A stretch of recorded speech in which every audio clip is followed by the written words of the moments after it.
Akshat, A3 MBA.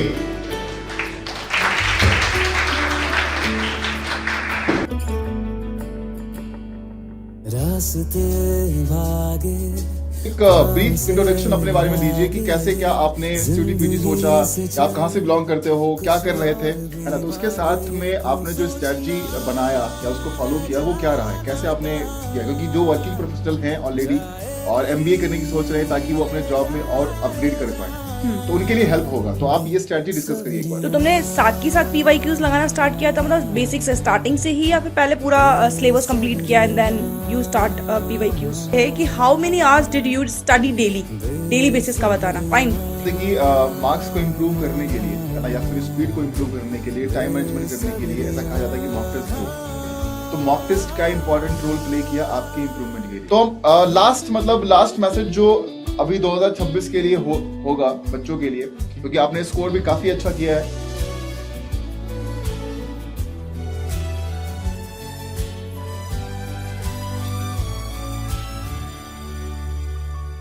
Hello everyone, welcome to CUT PG 24/7। स्वागत है आप सभी का आज के इस पॉडकास्ट में। और आज हमारे साथ हैं अक्षत, जिन्होंने एमबीए में टॉप रैंक हासिल किया है, all India rank 3।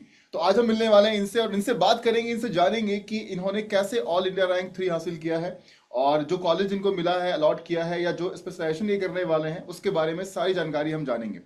So Akshat, welcome to 24/7। And साथ में आप एक ब्रीफ इंट्रोडक्शन अपने बारे में दीजिए कि कैसे क्या आपने सीयूटी पीजी सोचा, या आप कहाँ से बिलोंग करते हो, क्या कर रहे थे, ये सारी बातें। Sir good evening sir, good evening ma'am.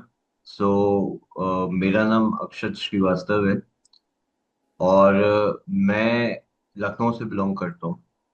मैंने ग्रेजुएशन एमएनआईटी जयपुर से की है इन chemical engineering back in 2020 and मेरा पीजी कंप्लीट हुआ है आईआईटी बॉम्बे से इन 2023। मेरे पास में 39 मंथ्स ऑफ वर्क एक्सपीरियंस है। मैं as a production engineer refinery में काम करता हूँ और मतलब मेरा ये जो 39 मंथ्स का वर्क एक्सपीरियंस है ये बाइफरकेटेड है। एक साल सीमेंट इंडस्ट्री में काम किया है, फिर 6 मंथ्स आईटी सेक्टर में काम किया है। तो all and all it combines up to 39 months and मेरी रोटेशनल शिफ्ट्स हैं, 2 evening to morning to night.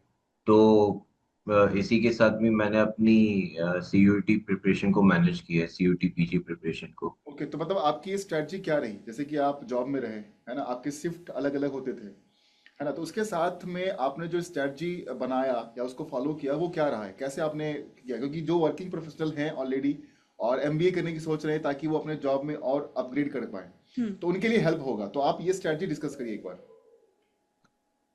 Sir जैसे मैंने बताया कि मैं रोटेशनल शिफ्ट में जॉब जॉब करता हूँ, तो अल्टीमेटली मेरे पास में जो टाइम बचता है वो बचता है इफेक्टिवली इवनिंग शिफ्ट में आफ्टर 6 PM टू 10 PM। ये एक इफेक्टिव टाइम बचता था अपनी प्रिपरेशन के लिए एंड नाइट शिफ्ट।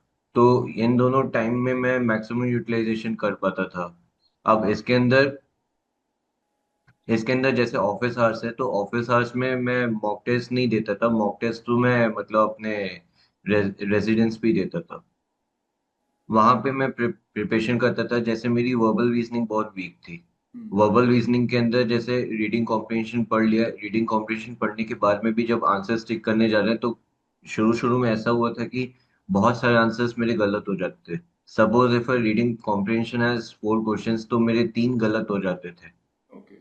इंटरप्रेट करने के बाद में भी मतलब गलत हो जाते थे। तो मुझे ये चीज समझ में नहीं आ रही थी कि इसको कैसे पार करें, मतलब इसमें मैं कैसे अपनी स्कोर बढ़ाऊं।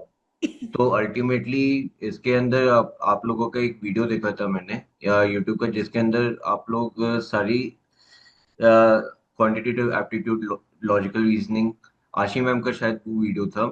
तो उसमें उन्होंने सब verbal reasoning, quantitative aptitude, previous year question papers and मतलब कुल मिला के उसमें 4 बुक्स का सेट था।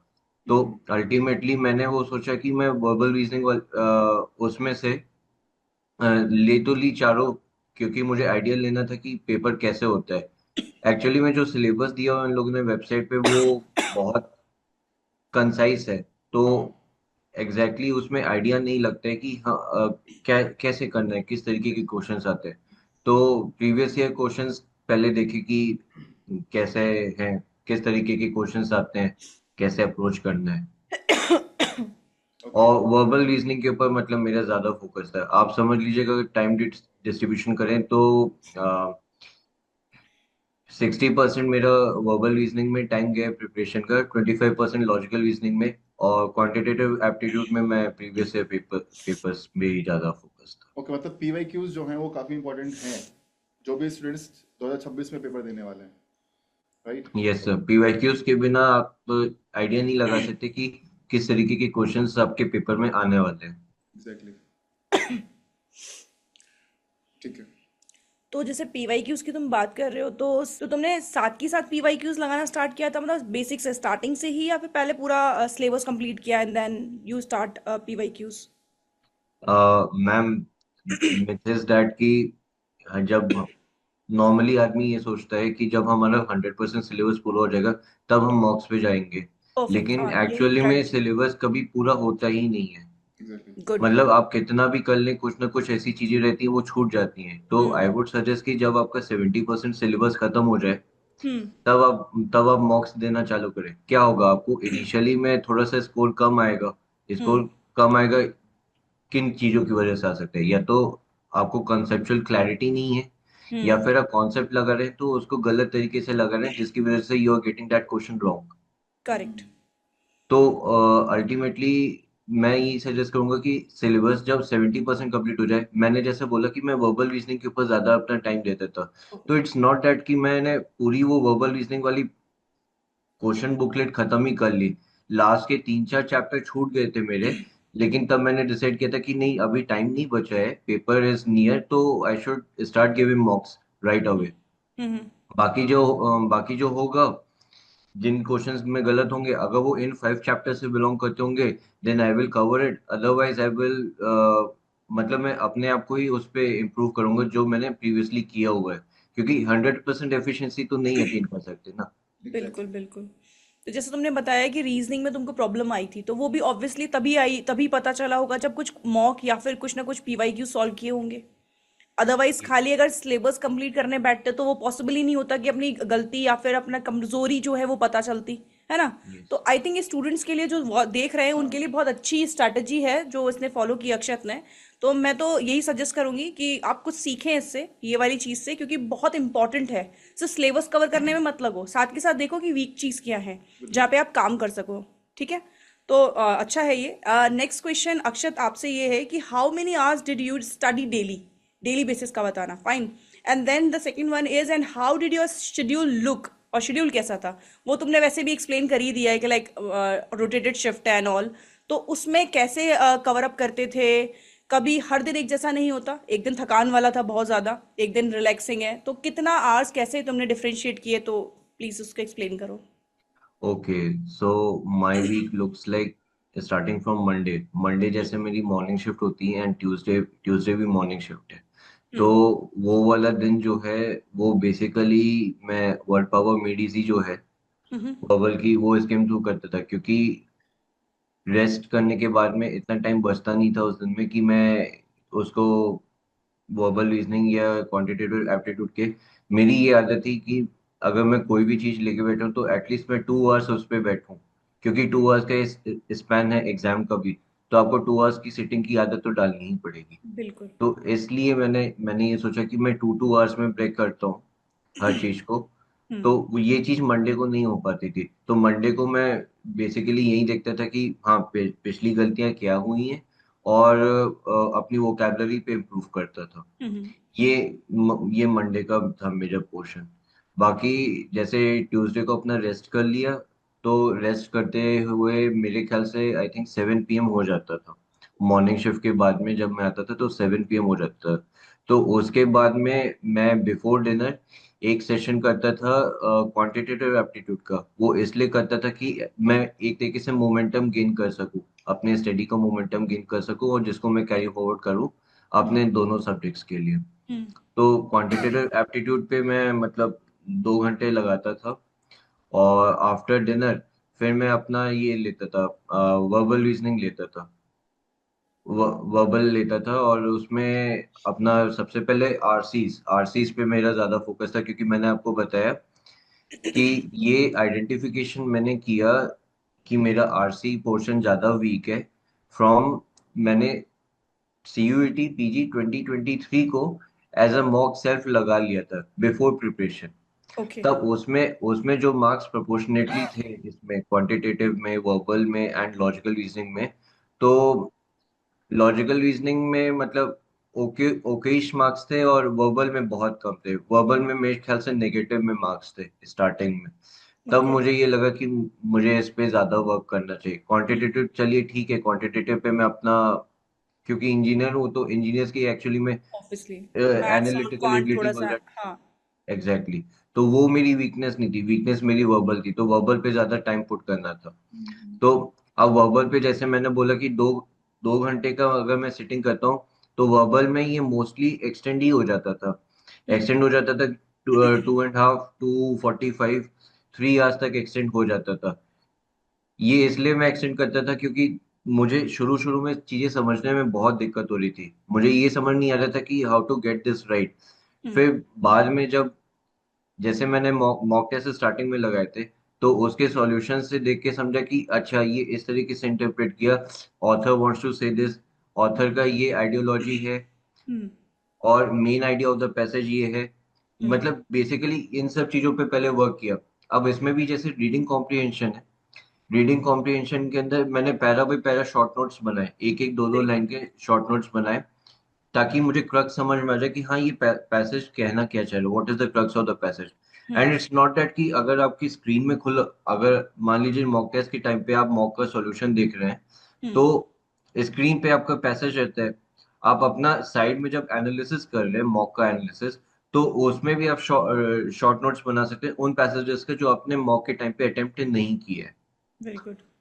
तो ट्यूसडे को मेरा ये होता था कि पहले मैं क्वांटिटेटिव एप्टीट्यूड से मोमेंटम गेन करता था, फिर वर्बल वर्बल मेरा 3 घंटे का सेशन रहता था। हम्म। एंड बचा कुचा टाइम अकॉर्डिंग टू, मतलब जब तक बॉडी टॉयल कर जाए, तो तब तक अपना मतलब लॉजिकल रीजनिंग में लगाते थे। ओके। लॉजिकल रीजनिंग और क्वांटिटेटिव में बेसिकली मुझे प्रैक्टिस के ऊपर ज्यादा फोकस करना था, हम्म। क्योंकि मुझे अपनी आइडियोलॉजी, अपनी थिंकिंग प्रोसेस उन क्वेश्चंस के अकॉर्डिंग अलाइन करना था। बिल्कुल। Then coming on to Wednesday, Thursday and Friday, hmm. इनकी नाइट, इन दिनों में मेरी नाइट शिफ्ट होती, तो मेरे को दिन पूरा खाली मिल जाता था। तो इन इन दिनों में मैं तीनों सेक्शंस में अपना ब्रेकअप करता था कि अपने को 2-2 घंटे देने हैं तीनों सेक्शंस में, जिसमें वर्बल ऑलवेज एक्सटेंड हो जाता था, 2.5 चला ही जाता था hmm. On an average. Hmm. फिर उसके बाद एक मॉक, इन 3 दिनों के अंदर मैं कोशिश करता था कि मैं 2 मॉक्स लगाऊं। ये 2 मॉक्स कैसे भी हो सकते हैं, वेडनेसडे फ्राइडे हो सकता है, थर्सडे फ्राइडे हो सकता है, वेडनेसडे थर्सडे हो सकता है। मोस्टली मैं करता था तो वेडनेसडे फ्राइडे करता था। हम्म। इसमें क्या है, बीच में एक दिन का गैप मिल जाता था कि अगर वेडनेसडे वाला जो मॉक है उसमें जो गलतियां हुई हैं, उन गलतियों को मैं रेक्टिफाई कर सकूं फ्राइडे वाले मॉक में।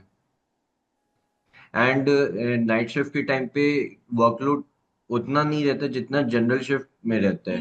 मॉर्निंग में रहता है। हाँ, तो नाइट शिफ्ट के अंदर मैं क्या करता था, नाइट शिफ्ट के अंदर भी मैं ये एक सेशन अपना क्वांटिटेटिव का और एक सेशन अपना लॉजिकल का रख लेता था। इसमें एक फ्लेक्सिबिलिटी ये है कि अब मान लीजिए जैसे प्लांट में कुछ इमरजेंसी आ जाए, और हम्म। अगर मैं वर्बल कर रहा हूँ, तो मैं I am reading going through the passage, and अचानक से इमरजेंसी आ गई, तो हम्म। आपका जो माइंड है, वो माइंड आपको उधर शिफ्ट करना है। तो आपने जब तक जितना आपने कॉम्प्रिहेंशन किया था रीडिंग से, तो वो चीजें आपका मोमेंटम ब्रेक हो जाता है। इसलिए मैं वर्बल अवॉइड करता था उस केस में। हम्म। नाइट शिफ्ट में मेरा ये था कि मैं 2 से ढाई घंटे वर्बली, सॉरी, लॉजिकल रीजनिंग और अपना क्वांटिटेटिव एप्टीट्यूड को दूं। हम्म। अच्छा, और बेसिकली बहुत नींद आने लग जाती थी तब क्वांटिटेटिव एप्टीट्यूड लग जाते थे। एक क्वेश्चन गुड। है मेरा आपसे। जी। जैसे कि जो इंग्लिश कॉम्प्रिहेंशन का पार्ट है, हम्म। तो हमारे सामने पैसेज दिए गए है ना, 250 300 400 वर्ड्स के पैसेज आपके सामने दिए गए, उसके ऊपर क्वेश्चंस भी दिए गए। तो यहाँ पर एक अप्रोच हम जानना चाहेंगे कि जैसे कि मुझे जो सही लगता है मैं आपसे डिस्कस कर रहा हूँ कि if you are reading a comprehension तो आप पहले पैसेज को पढ़ लो एक बार, मतलब वन गो थ्रू तो कर ही लो आप उसको, ताकि आपको पता चल जाए कि पैसेज में कहाँ कहाँ क्या क्या मेन मेन पॉइंट्स हैं, कीवर्ड्स क्या क्या दिए गए हैं। उसके बाद क्वेश्चन पढ़ने के बाद आप एटलीस्ट आपके दिमाग में वो हिट करेगा कि अच्छा यहाँ से मुझे आंसर निकालने हैं। तो आपका अप्रोच क्या रहा था? आप पहले पैसेज पढ़ लेते थे, गो थ्रू करते थे, या पहले क्वेश्चन पढ़ के फिर पैसेज पर जाते थे पढ़ने के लिए? क्योंकि क्वेश्चन पढ़ने के बाद आपको पॉइंटर्स पता है कि मुझे यहीं से आंसर निकालना है। तो आपका क्या अप्रोच रहा है? सर मेनली क्या है कि पहले जो आपने फर्स्ट स्ट्रेटेजी बताई कि going through the passage and then coming up to questions, तो इसमें मैंने ये देखा कि it takes a lot of time. Exactly. मतलब मेरे 9 मिनट्स अप्रोक्सीमेटली खर्च हो जाते थे इस चीज को करने में।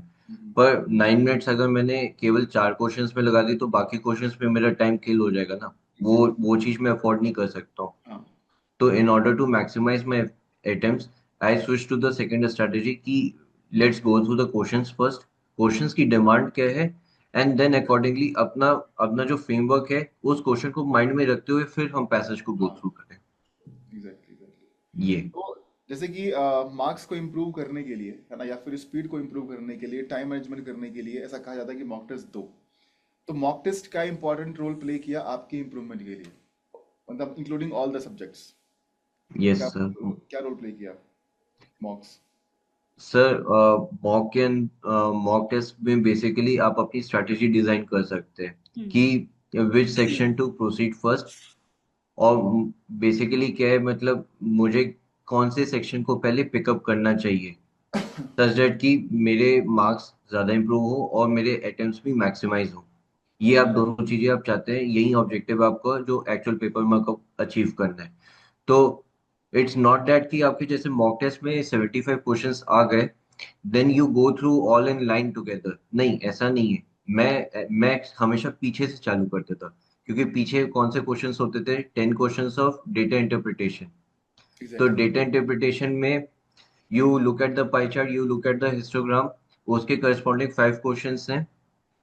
आप उसको मतलब हिट कर लीजिए। तो आपके पास में क्या हो गया कि आपके 10 मिनट में 10 क्वेश्चन निकल जाते हैं। मतलब वर्थ मेरे के केस में क्वेश्चन ये होता निकलते हैं था। उसमें। हाँ, ये मेरे केस में होता था कि 10 मिनट में 10 क्वेश्चन निकल जाते थे। हाँ, अगर कोई बहुत ही ज्यादा कैलकुलेटिव हो गया क्वेश्चन या फिर जिसमें बहुत सारी कैलकुलेशन है, देन इट में गेट एक्सटेंडेड टू 12 मिनट्स और 13 मिनट्स।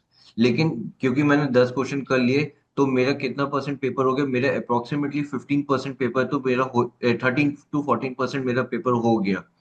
तो ये थोड़ा सा कॉन्फिडेंस देता है और थोड़ा सा प्रेशर माइंड से रिलीज होता है। इनिशियल जो आपको रहता है, एंग्जाइटी रहती है कि मेरे पास में इतने क्वेश्चन आए, I had to get through this all along. तो आपने क्योंकि 10 मिनट में वो चीज कर ले, तो आप 80 मिनट बाकी के लिए आपको ज्यादा टाइम मिल जाता है। हाँ। ये वाली चीज तो मैं सबसे पहले पीछे से चालू करता था। क्वेश्चन नंबर 66 में पहले पिकअप करता था। फिर 66 से अगर 66 से 70 आपका पहला हो गया, और 71 से 75 आपका दूसरा हो गया। अब नॉट ऑलवेज कि ये होता था कि दोनों ही आपके इजी इजी आ गए तो आपने दोनों लाइन से कर दिए, नहीं। कभी ऐसा होता था कि 71 to 75 वाला जो है दैट इज प्रेटी हार्ड। कुछ क्वेश्चंस ऐसे भी होते हैं मॉक टेस्ट के अंदर कि वो आपको प्रिपेयर करते हैं कि आप हार्ड चीज के लिए भी तैयार हैं एग्जाम में। लेकिन हार्ड चीज अगर आपका टाइम ज्यादा ले रही है तो आपको बाकी चीजों के ऊपर भी आपको टाइम इन्वेस्ट करना है। तो ये जुडिशियसली आपको डिसाइड करना होता है कि क्या मुझे इस क्वेश्चन पे इतना टाइम देना चाहिए कि नहीं देना चाहिए। या फिर जब मेरे सारे क्वेश्चंस हो जाएं, तो फिर मान लीजिए जैसे मैं 71 से 75 वाले जो आपका डीआई है उसमें मेरे से दो ही सवाल हुए। Third question is pretty calculative, और उसी के बेसिस पे बाकी दोनों क्वेश्चंस भी है। मुझे पता है कि इसमें मुझे टाइम लगने वाला है, तो अल्टीमेटली मैं फिर उसको छोड़ देता था। मेरे पास में जो रफ शीट रहती थी, रफ शीट के अंदर सारे डेटा पॉइंट्स तो लिखे हुए हैं कि हाँ ये इंपॉर्टेंट डेटा है, इसके बेसिस पे मुझे इन बाकी 3 क्वेश्चंस को अप्रोच करना है। तो इफ टाइम परसिस्ट, बाद में अगर टाइम बचता है तो मैं अल्टीमेटली इन 3 क्वेश्चंस के ऊपर इन्वेस्टमेंट करूंगा। एग्जैक्टली। ऐसे फिर उसके बाद में मैं चालू करता था अपना वर्बल के जैसे वन लाइनर्स या पैराग्राफ, जम्बल्ड पैराग्राफ्स। और हम्म आपका क्या कहते हैं जो वन लाइनर्स जिसमें वोकैबुलरी का वर्ड अंडरलाइन करके मीनिंग आपसे हम्म पूछा जाता है, मैं उन चीजों पे अटैक करता था। अगर वो वर्ड मेरे जान मतलब नॉलेज में है, हम्म। देन तो ओके, नहीं तो फिर उस पर ज्यादा टाइम इन्वेस्ट करने का मतलब नहीं, बिकॉज मतलब नहीं आपको पता है तो फिर अब टाइम वेस्ट हो बिल्कुल जाएगा। बिल्कुल स्किप मेथड भी आना चाहिए, ऐसा नहीं कि एक क्वेश्चन को लेके बैठ जाओ, मतलब एक्यूरेसी मैटर करती है ऐसे एग्जाम्स में। सिंपल थिंग ये है ना। यस, यस अच्छा मैम। अभी पता है अक्षय, जैसे तुमने बताया ना कि तुमने आईआईटी से पीजी मतलब किया हुआ है, यूजी बताया था तुमने। सो आईआईटी से मैम पीजी की है मैंने। पीजी किया हुआ है। तो अब पता है बहुत सारे स्टूडेंट्स जो होंगे ना, जो देख रहे होंगे वीडियो, वो उनमें से आधों का आंसर ही होगा, तो फिर इसको क्या ही जरूरत पड़ गई। वाई मतलब वाई सीयूटी क्यों, पीजी देन? वाई? और ये प्रिपरेशन कब से स्टार्ट की, तो दोनों चीजों का आंसर एंड दो इस ऑलरेडी चीज में। Working as a production engineer also, हाँ, then why CUT PG? Why CUT PG क्यों? मतलब कुछ ओके। तो मोटिव रहा होगा कि ऑब्वियसली। क्योंकि आपका एडमिशन जो है वो टिस में है, हम्म। तो राइट। टिस जाने का मोटिव कुछ रहा होगा, या फिर परफेक्ट। एमबीए करने का कुछ मोटिव रहा होगा, वो क्या साथ है? के साथ जॉब भी कर रहा है, सारी एग्जैक्टली। चीजें, तो तुमको क्या जरूरत पड़ गई? ये पक्का क्वेश्चन होगा बच्चों का, ये वाला थॉट प्रोसेस ये चल रहा होगा कुछ का। और कब से स्टार्ट की वो भी डिस्कस करना, ठीक है। तो I will take you back to I will take you back to May 23। मतलब मेरी जो जॉब थी उस टाइम पे एज अ प्रोडक्शन इंजीनियर, उसमें ज्वाइन किए हुए मुझे 5 मंथ्स हुए थे, और इंडक्शन वगैरह सब हो गया था। ये बता दिया था कि ये शिफ्ट ड्यूटी है, इसको आपको इस तरीके से मैनेज करना है, और वो करते हुए भी मुझे 1 महीना हो गया था। हम्म। तो एक एक चीज होती है ना कि आपका वर्क एनवायरनमेंट आपका ऑफिस में कैसा है, कि आपके सीनियर्स आपके वर्क को अप्रिशिएट कर रहे हैं कि नहीं कर रहे हैं, क्या हम्म। आपको कोई मोटिवेशन है कि आप इस फील्ड में आगे बढ़ना चाहते हैं। बिल्कुल। तो ये तीन चीजें जो थी, ये तीन चीजें इंपॉर्टेंट फैक्टर प्ले की डिसाइड करने में कि मुझे क्या करना है, मुझे क्या इस कंपनी में आगे रहना है, कि I need to go for another thing. Hmm. तो उस टाइम पे वर्क एनवायरनमेंट के बारे में मैं ज्यादा कमेंट नहीं करूंगा। तो जैसा जैसा वर्क एनवायरनमेंट था और जिस तरीके का जॉब प्रोफाइल था, इट इज प्रेटी नीश। तो मेरा ज्यादातर जो टाइम था वो प्लांट के एग्जीक्यूशन में और मेंटेनेंस ऑफ द इक्विपमेंट्स में चला जाता था। तो अब मैंने अपने मैनेजर लेवल तक के सीनियर्स को देखा जो मेरे से 4 ग्रेड्स आफ्टर प्रमोशन 4 ग्रेड्स में पहुंचते हैं, हम्म। तो उनका भी सेम वर्क है। तो अल्टीमेटली मुझे ये समझ में आया कि इवन दो अगर थोड़ा सा मिनिमल राइज इन सैलरी हो रहा है, बट उस आदमी ने 15 ईयर्स ऑफ अपनी लाइफ के लगाए हैं कंपनी के लिए, and still he is doing the same thing, तो उसका डेवलपमेंट क्या हो रहा है, उसका करेक्ट। कुछ ग्रोथ नहीं हो रहा है। हम्म। तो ये वाली चीज मुझे मुझे खटकी कि मैं ये 15 साल तो ये काम नहीं कर सकता, 10 साल 15 साल इस तरीके से काम नहीं कर सकता, बिकॉज मेरी मेंटल और फिजिकल हेल्थ भी एक चीज है जिस which needs to be looked upon, right. So बिल्कुल। अल्टीमेटली फिर मैंने ये डिसाइड किया कि अब अ, जैसी जॉब लोकेशन है, जैसा वर्क एनवायरनमेंट है, तो उस बेसिस पे मैंने डिसाइड किया कि नहीं, मैं इस नीश में इस तरीके का मोनोटोनस वर्क नहीं कर सकता हूँ। हम्म। मुझे ये चाहिए कि आगे अगर मेरी फील्ड फील्ड में अगर या जो भी जॉब में आगे ज्वाइन करूँ, तो उसमें मैं एक चीज पे एक टाइप ऑफ वर्क पे रिस्ट्रिक्टेड नहीं रहूँ, मुझे मल्टी ऑप्शंस मिलते रहें। मान लीजिए जैसे अगर एनालिटिक्स का जैसे मुझे कोर्स मिला टेस्ट का, और उसके थ्रू मुझे कंसल्टिंग में जॉब मिलती है, तो कंसल्टिंग के अंदर इट्स नॉट दैट कि हमें पूरे टाइम कोडिंग ही करनी है, उसके अलावा आपको क्लाइंट्स के साथ में डील कैसे करना है, माइक्रो मैनेजमेंट कैसे करना है अपने वर्कफोर्स का। तो कई सारी चीजें वहां पे आती हैं, और अगर आप अपने न्यू वेंचर्स पे जा रहे हैं तो वहां पे आप आइडिया भी थ्रो कर सकते हैं। तो ये आपको कई कई पॉइंट्स पे आपको आपको आपको रिप्रेजेंट करने का मौका देते हैं, जो कि आपके जॉब को मोनोटोनस नहीं रहने देता, वेरिएबिलिटी रहता है। तो ये चीज मुझे प्रोपेल की कि मुझे एमबीए के लिए जाना चाहिए। हम्म। और सीयूईटी पीजी के थ्रू उस टाइम पे मैंने देखा था कि अगस्त में मैंने एक्चुअली में प्रिपरेशन स्टार्ट की थी। ओके। अगस्त हो गया था, माइंड मेकअप करते करते अगस्त के स्टार्टिंग हो गया था, तब से मैंने अपनी एमबीए की प्रिपरेशन चालू की थी। अब एमबीए में जितने सारे एग्जाम्स होते हैं, वो सारे एग्जाम्स के फॉर्म अगस्त में ही फिल होते हैं, उस टाइम पे अगस्त में फिल हुए थे। तो वो सारे मैंने फिल कर दिए थे, एंड अकॉर्डिंगली सीयूईटी पीजी का आई थिंक सो उस टाइम पे नवंबर 23 एंड में आया था form, I guess, for CUT हाँ। पीजी 2024। तो उस टाइम पे जब मैंने नवंबर में ये चीज आई कि सीयूटी पीजी के थ्रू कौन कौन सी यूनिवर्सिटीज हैं, तो उनकी मैंने पूरी लिस्ट चेक की। उसमें एक इंस्टीट्यूट मिला टेस। और टेस के बारे में मैं पहले भी इनकी वेबसाइट पे जाके स्टडी कर रहा था कि ये किस क्वालिटी ऑफ कोर्सेज को प्रोवाइड करते हैं, हम्म, किन कॉन्ग्लोमरेट्स के साथ में इनका टाई अप है, किस तरीके की प्लेसमेंट होती है, और वहाँ के जो एलुमनी है वो किस तरीके का काम कर रहे हैं। मैं लिंक्डइन पे, मतलब लिंक्डइन पे और उनकी वेबसाइट पे ये लुक कर ही रहा था। हम्म, तो मुझे ये लगा कि क्योंकि मैं पहले भी मुंबई में रह चुका हूँ, तो मुझे एडजस्ट करने में ज़्यादा टाइम नहीं लगेगा। मुझे वहाँ के एनवायरनमेंट का, वहाँ पे किस तरीके से वर्क कल्चर है उसका आइडिया था।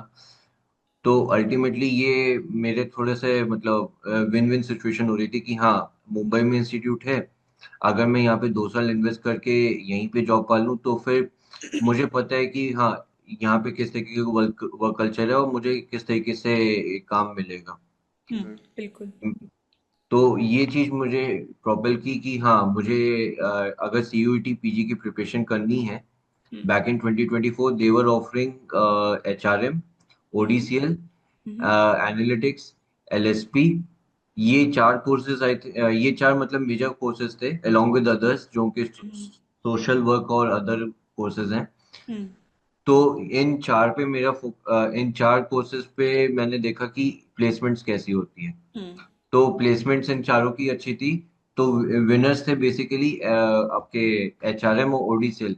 इनमें बहुत मतलब फाइट रहती है। इनकी फीस भी कम थी, I think so tuition fees 1.5 lakhs होती है इन दोनों अराउंड। की। हाँ, एचआरएम के लिए 1.5, एलएसपी के लिए 1.5। ओडीसीएल के अंदर 2 years का वर्क एक्सपीरियंस मंगा था, तो it approximately came out to be 6.8 tuition fees.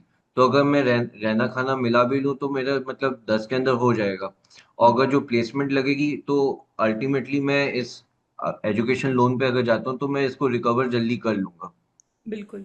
तो एजुकेशन लोन वाला बर्डन नहीं रहेगा जो कि बाकी इंस्टीट्यूट्स में रहता है, जिनकी फीस 25 28 lakhs के करीब रहती है। तो 2 साल तो आदमी के लग जाते हैं एजुकेशन लोन को ही वेव ऑफ करने में, थ्रू ईएमआईज एंड ऑल। हम्म। तो टेस्ट टेस्ट जो था वो आरओई पर्सपेक्टिव में इट वाज वेरी गुड।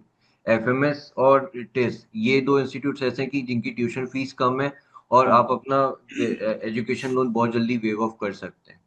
और साथ के साथ करेक्ट। प्लेसमेंट भी इनका अच्छा खासा होता है क्योंकि प्रीवियस हाँ। ईयर का ही शायद जो इनका प्लेसमेंट था हाईएस्ट 49 लाख समथिंग कुछ गया था, है ना? Yes ma'am, yes around. Ma'am. तो आराम से आप अपने एजुकेशन लोन भी इससे निकाल सकते हो, मतलब अच्छा सोचा तुमने। अगर इसके साथ ही एक क्वेश्चन नेक्स्ट आता है कि वाई टेस्ट, तो वाई टेस्ट का राइट। आंसर वो वैसे भी दे दे चुका चुके है। हाँ। उसने पूरी चीज़ एक्सप्लेन कर दी कि उसके लिए फिजिबल था एंड ऑल सारी चीज़ें। फिर साथ के साथ ट्यूशन फीस के बारे में भी उसने बोला कि कम है वहाँ की। और एनवायरमेंट बेस पे देखा जाए तो ऑब्वियसली काफ़ी अच्छा है वो। तो एक ही नेक्स्ट क्वेश्चन जो इसके बाद का था वो यही था ना, बी स्कूल्स रिलेटेड जो है, मतलब क्यों हाँ, नहीं चुना तुमने ऐसा, वो मतलब तुम अदर उसका आंसर। अदर भी स्कूल्स भी हैं भाई, करेक्ट यू करेक्ट। चूज टिश टेस्ट एज ही अ क्यों ऑप्शन। चूज किया? बट उसने वो मैम, आंसर मेंशन कर ही दिया मेंशन है, कर तो दिया, बच्चों को आई ऑलमोस्ट होप यही वही क्लियर चीज हो है। गया होगा ये वाला आप क्वेश्चन का जो आंसर मिस्टेक्स है। के बारे में बात बात बताओ, बिल्कुल। है ना, कि कोई बच्चा बिगिनर है, हम्म ठीक है, वो अब सोच रहा है अभी, है ना, बहुत बच्चे अभी सोच रहे होंगे कि 2026 में सीयूटी पीजी का पेपर देंगे फॉर एमबीए या for other paper course also, है ना, एक जनरल हम अभी बात करेंगे। तो अगर वो तैयारी कर रहा है तो क्या गलती उसको नहीं करनी चाहिए as a beginner, as a intermediate? और जब लास्ट के मंथ्स चल रहे होते हैं, 2-3 महीने बचे हुए हैं, अब एग्जामिनेशन आने वाला है मार्च में, तो फिर क्या होना चाहिए उनके, क्या गलती ना करे वो, क्या चीज़ें अवॉइड करनी चाहिए? तो क्योंकि सीयूईटी पीजी की जो वेबसाइट है उस पे कोर्स आपका बहुत इस डिस्क्रिप्टिव नहीं है। उसमें हम्म। केवल पॉइंटर्स मेंशन्ड है कि कौन कौन सी चीजें हम सिलेबस में पूछेंगे। हाँ जी। हम्म बट आपको अकेले सिलेबस से ये आइडिया नहीं लगता है कि किस चीज को हमें कितना टाइम देना है हम्म अकॉर्डिंग टू द प्रिपरेशन। अगर कोई चीज मेरी ज्यादा मार्क्स की है तो मैं उसको ज्यादा टाइम दूंगा, ज्यादा। अगर मैं कमजोर हूं तो फिर अगर कोई चीज कम मार्क्स की आ रही है तो उस पे उतना टाइम इन्वेस्ट करना अपनी प्रिपरेशन का is a waste of time, right? तो हम्म अल्टीमेटली इस चीज के लिए बेस्ट सोर्स क्या है कि आप प्रीवियस ईयर पेपर्स की बुकलेट आती है, हम्म आपका दिशा पब्लिकेशंस की आती है, और आप लोग भी जैसे प्रोवाइड करते हैं। बहुत सारे प्रीवियस ईयर के मिल जाते हैं मार्केट में। हम्म हाँ, तो आपको पिछले 10 साल का उसमें ट्रेंड दिया रहता है कि कौन से टॉपिक से कितना परसेंटेज आपके क्वेश्चंस आए हैं। हम्म तो पहले तो आपको मॉक लगा लेना है, ये पता कर लेना है कि आप कहाँ पे स्टैंड कर रहे हैं, आपको कहाँ पे वर्क करने की जरूरत है। आपको अपने वीक पॉइंट्स पहले ही मॉक में पता चल जाएंगे, क्योंकि आप रॉ हो, आपने कुछ भी प्रिपरेशन नहीं की है, और इट इज डेस्टिन्ड कि आप उसमें खराब परफॉर्म करेंगे इनिशियल मॉक में, हम्म एकदम स्टार्टिंग में जब आपने कुछ प्रिपरेशन वगैरह नहीं की है। हम्म तो अल्टीमेटली क्या है कि वो लगाने के बाद में अब आप फिर जो आपके प्रीवियस ईयर की बुकलेट थी, उसमें आप देखिए कि अच्छा ये टॉपिक, ये कौन से क्वेश्चन से टॉपिक था, ये कौन से क्वेश्चन से था। बेस्ट ये है कि आप जिस साल अपना पीजी का सीयूटी पीजी देने जा रहे हैं, जैसे अभी 2026 अप्रोच कर राइट, तो हम्म आप 25 ऐसा मॉक कीजिए, सॉल्यूशंस मत देखिए। Hmm you need to be honest with yourself. मैं सॉल्यूशंस नहीं देखूंगा, पूरा अपना 90 मिनट्स बैठूंगा अभी और हम्म अच्छे से लगाऊंगा और देखूंगा कि 90 मिनट्स में मेरे से कितना हो पाता है, एंड अकॉर्डिंगली फिर मैं उस बुकलेट पे जाऊंगा, देखूंगा कि अच्छा ये टॉपिक, ये क्वेश्चन अगर सिलोगिज्म का था, सिलोगिज्म में अगर मेरे से गलत हुए तो क्यों गलत हुए। कभी कभी अंडरस्टैंडिंग होता है कि सम, ऑल, फ्यू ऑफ, ये ऐसे मेन मेन जो टर्मिनोलॉजीज आती हैं, तो इसके करस्पॉन्डिंग हमारा क्या वेन डायग्राम बनना चाहिए। कई हम्म लोगों को स्टार्टिंग में पता ही नहीं होता कि सिलोगिज्म में वेन डायग्राम भी बनाने होते हैं। हाँ बिल्कुल, मतलब अलग अलग मेथड्स जो हैं वो बच्चे देखते हैं, और सोर्सेज भी यहाँ पर मैटर करता है कि आप एक चीज को पढ़ने के लिए, एक हम्म छोटा कंसेप्ट है लेकिन उसके लिए आप बहुत सारा टाइम वेस्ट करते हो, क्योंकि अब इंफॉर्मेशन हाईवे है, गूगल आपके पास है, यूट्यूब आपके पास है, आप अगर सर्च करोगे तो आप न्यूमरस वीडियोस आपके सामने होंगे सर्च रिजल्ट्स में। तो आप अगर बहुत जगह जाओगे देखने के लिए, बहुत सारे सोर्सेज को फॉलो करोगे, तो कहीं ना कहीं एक difference of opinion, difference of conceptual clarity जो है वो आपको देखने के लिए मिलेगा, और वो कंफ्यूजन क्रिएट करता है, क्योंकि सिलॉग्स, रीजनिंग के अंदर में सिलॉग्स ऐसा टॉपिक है कि कहीं ना कहीं आपको डिफरेंस, अगर आप दो लेक्चर देखोगे तो दोनों में कुछ ना कुछ डिफरेंस आपको नजर आएगा, और वो फिर कहेगा, आपको लगेगा कि भाई मैं कौन सा फॉलो करूं, किससे सॉल्व करूं, किससे मेरा क्वेश्चन सही होता है। तो जैसा कि डायग्राम जो है, वो डायग्राम सबसे बेस्ट मेथड है कि आप अच्छे तरीके से समझ पाओगे कि रिलेशन जो एलिमेंट्स के बीच में दिए गए हैं वो क्या दिए गए हैं। तो सोर्सेज भी यहाँ पर मैटर करेगा। आप लोग जितनी भी तैयारी कर रहे हैं, सोर्सेज को बिल्कुल एग्जैक्ट रखिएगा कि भाई मुझे हम्म ये सोर्सेज फॉलो करने हैं। अगर बुक फॉलो करना है तो एक बुक है जिसमें प्रीवियस ईयर क्वेश्चन दिए गए, आप उसको फॉलो करो थोरोली, उसको रिवाइज करो, बार बार क्वेश्चन को सॉल्व करो, राइट। या लेक्चर्स आप फॉलो कर रहे हैं तो लेक्चर्स कहीं पे भी फॉलो कर रहे हैं, बस उस पर स्टिक हो जाना है आपको, मतलब फ्रीक्वेंट चेंजेस आपके नहीं होने चाहिए, नहीं तो बिल्कुल फिर वो लिंक भी टूटता है और वो कवर भी नहीं हो पाता सही तरीके से। तो लास्ट, मतलब लास्ट मैसेज जो अभी 2026 के लिए होगा बच्चों के लिए, क्योंकि आपने स्कोर भी काफी अच्छा किया है, हम्म एक बार मैं चाहूंगा कि भाई आप स्कोर भी रिवील कर दो कि आपने कितना स्कोर किया है, और ये स्कोर अचीव करने के लिए कोई बच्चा क्या करे, एंड अगर वो टिस पहुंचना चाहता है या फिर कोई भी इंडिया के टॉप कॉलेज में जाना चाहता है। आपने कैट भी दिया हुआ है, मैं आपको बता दूं कि इन्होंने कैट का एग्जाम भी दिया है, और उसमें भी मतलब ऐसा नहीं है कि मार्क्स खराब आए, ये नियर टू इट रहे हैं, राइट। तो इसीलिए ये स्ट्रैटेजी बताओ कि इतने अच्छे स्कोर कैसे ला पाए कोई बच्चा। तो सर मेरा सीयूईटी पीजी 2025 में स्कोर था 285 ऑन 300। हम्म मैंने ये टारगेट इसलिए किया था क्योंकि मैं एनालिटिक्स के और एचआरएम, जो पहले सीयूईटी पीजी 2024 के थ्रू टेस्ट प्रोवाइड करता था उस टाइम पे, तो उनके मैं कट ऑफ मिस कर गया था। अब इसे कह लीजिए कि मैंने ईगो पे ले ली या क्या ले ली, तो मतलब डिटरमाइंड हो गया कि मुझे मतलब इसको क्रैक करना है, और कट ऑफ से तो वेल अबव रहे तो ज्यादा बेहतर है, तब आपके चांसेस अच्छे हो जाते हैं सिलेक्शन के। तो ये आइडियोलॉजी था, लेकिन इस ईगो को, बच्चों को मैं ये सजेस्ट करूंगा कि क्वेश्चन पे मत आने देना। अगर बिल्कुल आपके सामने 75 क्वेश्चन है, एंड अगर आपसे क्वेश्चन नहीं हो रहा है, तो उस पर ज्यादा टाइम मत इन्वेस्ट करिए। अब 75 क्वेश्चंस 90 मिनट्स अप्रोक्सीमेटली कितना हुआ, 72 सेकेंड्स पर क्वेश्चन हुआ, ऑलमोस्ट, राइट। हाँ, 1 मिनट 12 अब सेकंड वर्बल के क्वेश्चन में आपको अगर वन लाइनर्स है या जम्बल्ड अप पैराग्राफ्स है, तो आपको 72 सेकेंड्स तो नहीं लगेंगे, आपको उससे कम ही टाइम लगेगा।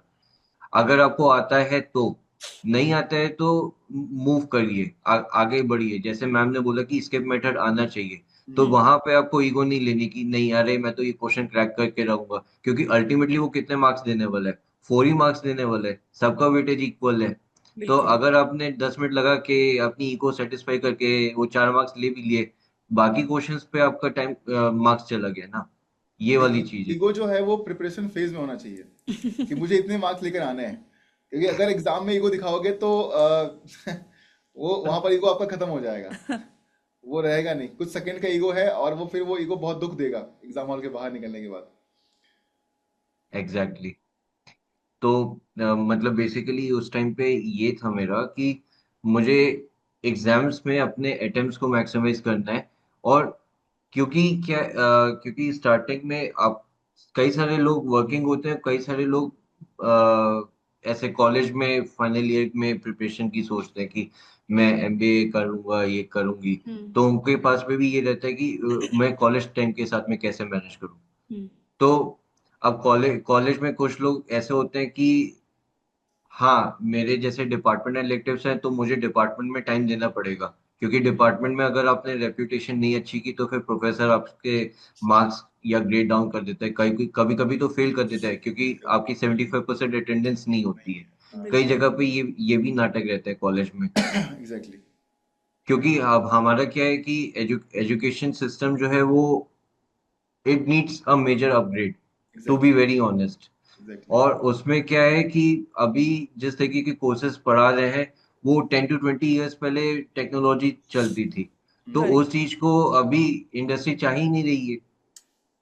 बिल्कुल। तो अगर मैं इंडस्ट्री ओरिएंटेड अगर अगर आप पढ़ाते तब तो मेरा टाइम देने का पॉइंट है। नहीं तो ऑब्वियसली। मैं उस चीज पे टाइम दूंगा जो बेसिकली मेरी स्किल एनहांसमेंट में हेल्प कर रहा है। बिल्कुल। वो बिल्कुल। चाहे कुछ भी हो सकता है। इसी यही वो वजह है कि मतलब आउट ऑफ कॉलेज कैंपस बच्चे जो हैं वो स्किल कोर्सेज कर रहे होते हैं।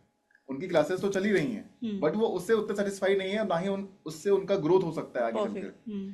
क्योंकि आप हायरिंग में जाओगे, आपके इंटरव्यूज होंगे, है ना, तो वहां पर फिर आप वो उसको टैकल नहीं कर पाओगे जो कंपनी आपसे पूछेगा। उसके लिए स्किल कोर्सेज करने पड़ते हैं, बाहर करने पड़ते हैं। तो ये एक मेजर रिफॉर्म जो है वो चाहिए, मतलब ना सिर्फ टेक्निकली बल्कि ओवरऑल सिस्टम जो है ना, हम्म। उसमें रिफॉर्म की बहुत जरूरत है। हम्म। चाहे वो गवर्नमेंट एग्जामिनेशन है या टेक्निकल डिग्रीज हैं, हर जगह रिफॉर्म की जरूरत है। क्योंकि अभी रिसेंटली आपने देखा होगा, अभी न्यूज में बहुत कुछ चल रहा है। तो मतलब रिफॉर्म होना चाहिए, क्योंकि बच्चे टाइम देते हैं। आप कैंपस में जा रहे हो, आप पढ़ रहे हो, है ना, मतलब सालों आपने समय दिया, महीनों समय दिया वहां पर, और उसके बाद आउटपुट कुछ नहीं है, आपके पास सिर्फ एक डिग्री है, जिससे कि आप इंटरव्यू क्रैक नहीं कर सकते उतने अच्छे तरीके से। उसके लिए अलग से फिर आपको प्रिपरेशन करना पड़ेगा। तो वो तो वेस्टेज ऑफ टाइम हो जाता है, रिसोर्सेज ऑल्सो। और अल्टीमेटली मॉनेटरी पर्सपेक्टिव में अगर मैं कंपनी का ओनर हूँ और मुझे मुझे एक ऐसा फ्रेशर दिया जाए जिसने skills through certification, through internships अगर ऑब्टेन की हैं, तो मेरी कॉस्ट ऑफ ट्रेनिंग भी तो बचती है। करेक्ट। मुझे 6 months का प्रोबेशन उसको देना ही नहीं पड़ेगा, because he knows all the things. मुझे ये बताना पड़ेगा कि ये क्लाइंट है, इसको ऐसे इस ऐप में आपको काम करके देना है, या फिर आपको स्क्रम डीलिंग करनी है। तो बेसिकली उसको आइडिया रहेगा कि हाँ, ये चीज मैंने की हुई है, लेट्स अप्लाई इट। अगर कहीं फंसता हूँ तो मेरे सीनियर्स तो हैं ही गाइड करने के लिए। ये एग्जैक्टली। वाली चीज है। तो आपका मतलब एचआर पर्सपेक्टिव में लर्निंग एंड डेवलपमेंट कॉस्ट भी बचता है उस इंडिविजुअल के ऊपर। तो ये चीज सोचना चाहिए हमारे एजुकेशन सिस्टम को कि हमारे एजुकेशन सिस्टम में वो कोर्सेज पढ़ाने चाहिए जिसमें जो एक्चुअली इंडस्ट्री की रिक्वायरमेंट है। डिमांड है। बिल्कुल। और ये अपलिफ्टमेंट कैसे भी हो सकता है, वो कोर्सेरा यूडेमी पे सर्टिफिकेशन कोर्सेज से भी हो सकता है। हम्म। और कुछ लोग सोचते हैं कि नहीं, मुझे एक फुल फ्लेश कोर्स के लिए जाना चाहिए, तो एमबीए भी एक ऑप्शन होता है स्किल एनहांसमेंट के लिए। क्योंकि एमबीए में आपको केवल स्टडीज ही नहीं मिलती, आपको अलग अलग पीयर ग्रुप मिलता है। कोई आदमी इंजीनियरिंग का होता है, कोई आदमी कॉमर्स का होता है, कोई आदमी आर्ट्स का होता है। तो आपका जो डाइवर्सिफिकेशन होता है, तो उससे आपका जो मेंटल आइडियोलॉजी है वो हर पर्सपेक्टिव में सोचने लगता है कि मुझे हर पर्सपेक्टिव में सोचना है। तो आपकी नेटवर्किंग स्किल्स, इसीलिए कहते हैं कि MBA is all about networking. आपका एमबीए में आप इतना बड़ा पीयर ग्रुप हो जाता है कि आपके नेटवर्किंग स्किल्स आपकी काफी इंप्रूव हो जाती है, and accordingly your communication also gets better. बिल्कुल। बिल्कुल। ये वाली चीज है। तो ओके। ठीक है, आफ्टर इफेक्ट्स आप जान गए एमबीए की कि ये चीजें मुझे रिक्वायर्ड है। कॉर्पोरेट ग्रोथ रिक्वायर्ड है, अच्छी लोकेशन मेरे को रिक्वायरमेंट है, गुड वर्क एनवायरनमेंट मेरे को रिक्वायर्ड है। तो ये सारी चीजें आपको मतलब किसी भी बच्चे को मोटिवेट करनी चाहिए कि हाँ मुझे एमबीए की प्रिपरेशन करनी चाहिए। अब एमबीए के लिए जैसे क्या है कि आपको खुद से भी आरएनडी करना पड़ेगा कि हाँ कौन कौन से एग्जाम्स होते हैं, उसमें क्या चीज पूछते हैं, किस में प्रिपरेशन करनी है। अभी जैसे सर ने बोला कि keep yourself limited to 1 or 2 resources only, hmm क्योंकि आप कई सारे लोग हैं, हर किसी के पास में अपना ही मेथड है सॉल्व करने का, एग्जैक्टली। चाहे वो लॉजिकल रीजनिंग हो, क्वांटिटेटिव एप्टीट्यूड हो, कुछ भी हो, मतलब हर किसी का अपना अलग मेथड है। लेकिन अगर आप एक मेथड पे नहीं स्टिक करेंगे, कई सारी चीजें देखेंगे, तो एग्जाम में आपको कंफ्यूजन होगा कि अच्छा कौन सा मेथड लगाऊं, ये लगाऊं वो लगाऊं। अब आप हिट करने लगे, हिट करने के बाद हिट करने में आपको ऐसा तो नहीं है कि आपकी एनर्जी नहीं जा रही, टाइम नहीं जा रहा है, एनर्जी टाइम आपका दोनों जा रहा है। लेकिन उसके साथ में भी आपके आपके बाकी क्वेश्चंस पे जो टाइम है वो भी जाने वाला है। तो अकॉर्डिंगली ये है कि stick to 1 to 2 resources, follow them diligently, hmm और आपको उतना ही टाइम देना चाहिए जितना उसका वेटेज है। बिल्कुल। जिस जिस सब्जेक्ट का, जिस टॉपिक का जितना परसेंट वेटेज है, उससे ज्यादा टाइम उसको नहीं देना चाहिए, एग्जैक्टली। क्योंकि आप बाकी चीजों पे कॉम्प्रोमाइज भी नहीं कर सकते। आपको सिलेबस, आप मान लीजिए पूरा पूरा तो हर किसी की ग्रिप होती नहीं है, कोई ना कोई चीजें वीक रह ही जाती हैं, लेकिन एटलीस्ट आपको पता होना चाहिए कि हाँ ये चीज होती है, आप टच कर लीजिए उस चीज को। तो ये चीज मैं कहना चाहूंगा कि हर चीज को मतलब आप एक बार गो थ्रू तो कर लीजिए, एक बार गो थ्रू कर लीजिए। सिलेबस कंप्लीशन का मतलब बच्चे ये समझते हैं कि हमने एक एक बार कोर्स तो पूरा देख लिया, सिलेबस पूरा देख लिया, और हमने पूरी इसमें महारत भी हासिल कर ली। आपको महारत कभी हासिल नहीं होगी। कभी नहीं होती, क्योंकि वो प्रैक्टिस नहीं होता है, वो मॉक टेस्ट नहीं होता है। और करेक्ट। मतलब जैसे कि अगर वो पढ़ भी रहे होते हैं तो उनको मजा तब आता है जो चीजें उनसे सॉल्व हो रही होती है, और वो उसी चीज को बार बार करने जाते हैं।